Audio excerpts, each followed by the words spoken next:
If you wouldn't follow yourself, why should anyone else? The first person you should lead is yourself.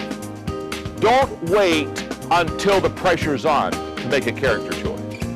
If you become the leader you ought to be on the inside, you will become the leader you want to be on the outside.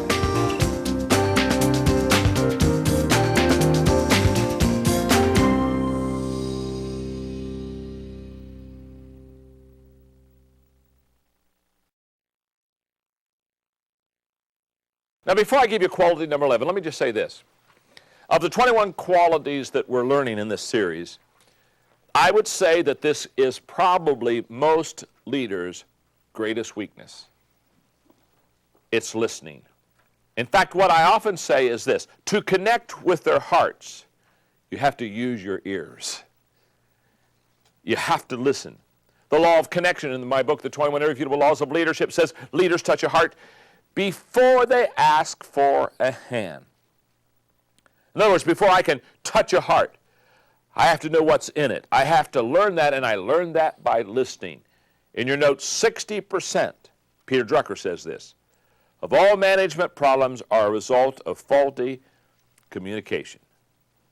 And the overwhelming majority of communication problems is in not listening.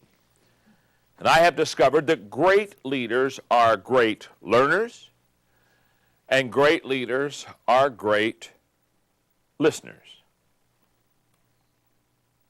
Two qualities that you want to have. Obviously, we're talking about the quality of listening right now.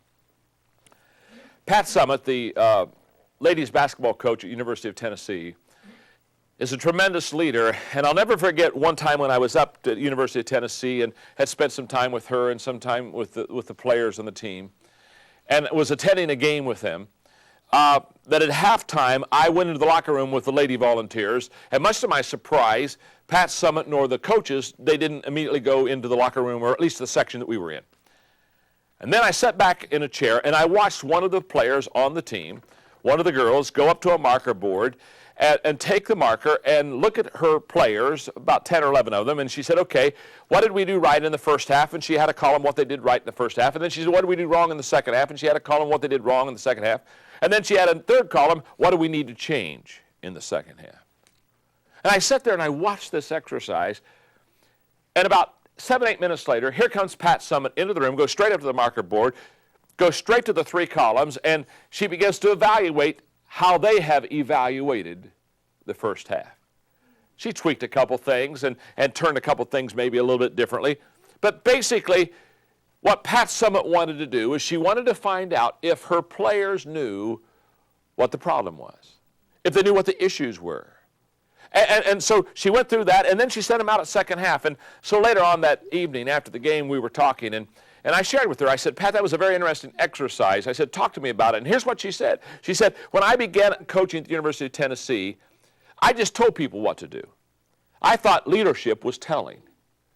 And she said, I, after a few years, realized that I was, and I love this phrase. This phrase, she said, just grabbed me. It marked me in my mind forever. She said, I realized that I was leading by assumption.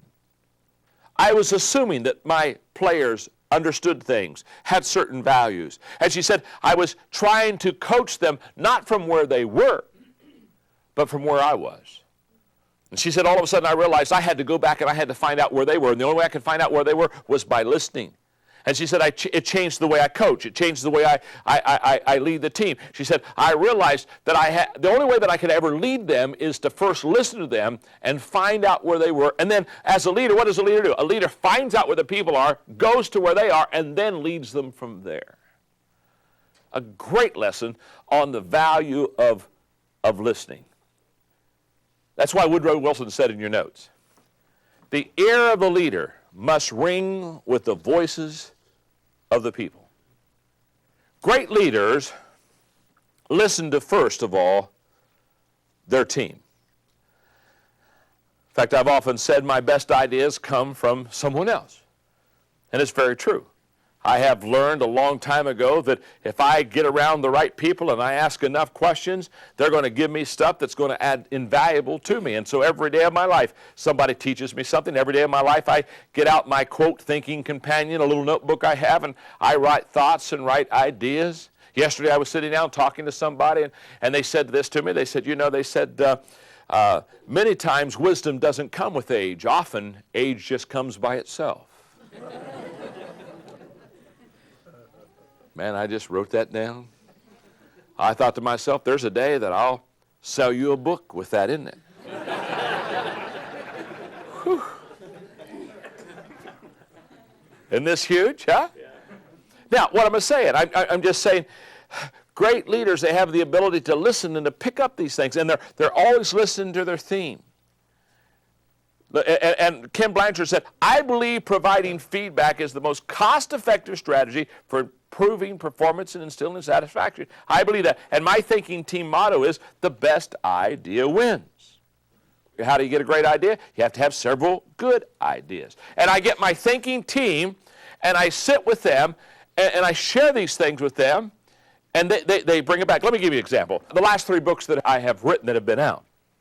There's No Such Thing as Business Ethics. I didn't choose the title for that book.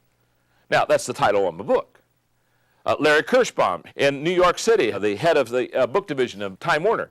He's the guy over a dinner table that talked to me about a book on ethics, and I said, there's no such thing as business ethics. And he said, oh, that should be the title. And I said, good idea, Larry. Thank you very much.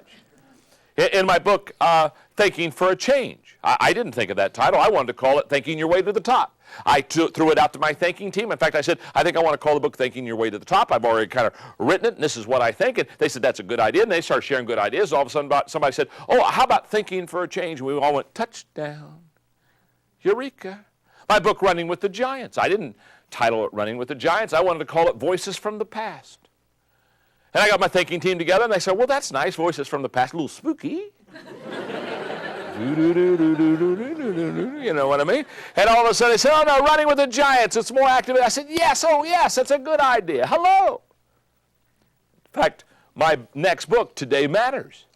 I didn't want to call it Today Matters. I wanted to call it The Secret of Your Success. Sat around my thinking team, throw it out there. Secret of Your Success is discovered in your daily agenda. They liked it. They tossed it around for a while, and somebody said, Today Matters. Hello. That'll work. My book that's going to come out 2 from now. It's going to be called People Principles. I've developed people principles to know how to relate and connect with people. And I didn't want to call it Winning with People. Charlie wanted to call it Winning with People. I was going to call it something else on relationships. And all of a sudden just yesterday, we were with our thinking team. Jack, you were in the room. In fact, Jack, you were the guy that thought it. I am not worthy. I am not worthy. That's right. Countryman was the guy who thought it, because I was throwing out Winning with People, and I was talking to him about all these people principles, and all of a sudden Jack's over there, and he goes, hey, John, people principles. Let's call the book People Principles. I said, hello. Now, what am I saying? What am I saying is that everything almost good that I have and almost everything good that I share, I got from someone else. I'm quite worthless if you think about that. Wow. In fact, the stuff that you're getting now, you don't think I was born with this, do you? Huh? You don't think I came out of my mother's womb. In fact, let me tell you this. Great listeners not only listen to their team, number 2, they listen to their customers. Oh, absolutely. Bill Gates said, unhappy customers are always a concern. They're also your greatest opportunity. That is absolutely true. When I was a pastor, we had a large congregation in San Diego. Literally hundreds of people joined the church. We had a membership survey.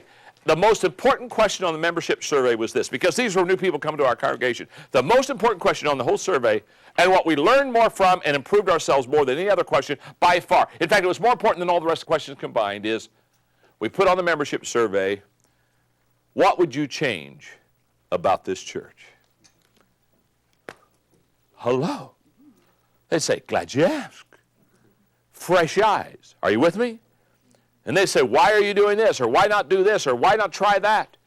We got all of our ideas off of our membership survey on just what would you happen in your business if you just take not only your customers, but your people, say, what would you change about us? So great listeners, they listen to their team, they listen to their customers, and thirdly, they listen to their mentors. People that are going to help them and teach them more than what they would ever know. Larry Keene said it right. He said, I remind myself every morning, nothing I say this day will teach me anything. So if I'm going to learn, I must do it by listening.